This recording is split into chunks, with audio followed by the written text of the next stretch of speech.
the Russian audience was really interested.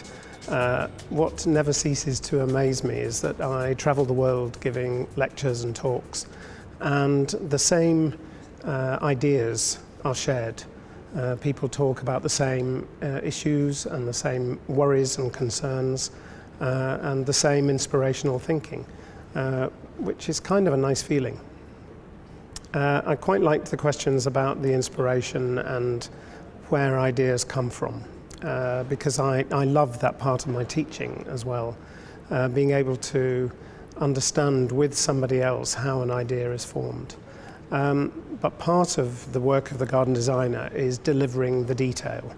And many of the questions today were about the detail, especially the planting detail. How do we achieve various things or various effects? And that, I think, is really interesting. I think what I said to the audience was the fact that in travelling both in the UK and overseas, it's a real eye-opener to see different landscapes, different architecture, different materials used. Sometimes very similar ideas, sometimes very different. But also to look at the work of artists, both historically and contemporary. And so that finds its way into our work quite often, but it's often quite subtle. Maybe the use of colours or the way in which certain materials reflect paintings or sculpture. So we have designed gardens with Anthony Gormley sculpture within them, but the Chelsea walls that we described for our current garden for 2017 are also inspired by some of his installations. Yes, we design everything in a conceptual way. We kind of think about how or why ideas come together, or why they are important for a particular place or for a particular client. So sometimes that might come from the initial interview and discussion with the client, what interests them and what excites them. Sometimes it comes from the place, maybe the history of the place and its context, or sometimes it's geology, whether it's limestone or granite, and they will take on a different kind of appearance. And those elements can be drawn into our design work.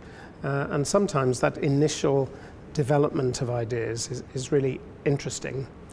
I was asked at a lecture once by the audience, an audience member, whether clients actually understood that conceptual approach and did they like it. And I said they totally understand it and they really like it because they understand that it's actually about them. It's for them. They have sometimes generated that kind of thinking. I think I'd wish them an improving client base and a willingness to spend money on gardens and to see them as valuable parts of the home environment. Many people see their houses and their interiors as something that they should invest in. But the garden, I think, I would say this as a garden designer, I think it's more important. And certainly seeing the change in clients when they have invested in gardens and then started to enjoy them, they really come to understand the value, the ability to relax and to unwind, to understand how nature can be part of their lives, see how a garden can change over many years and still be enjoyable. It's an incredible thing to be involved with, and that happens in the UK, maybe not as much as it should. I think it maybe doesn't happen here as much as it should, and I hope that it comes about.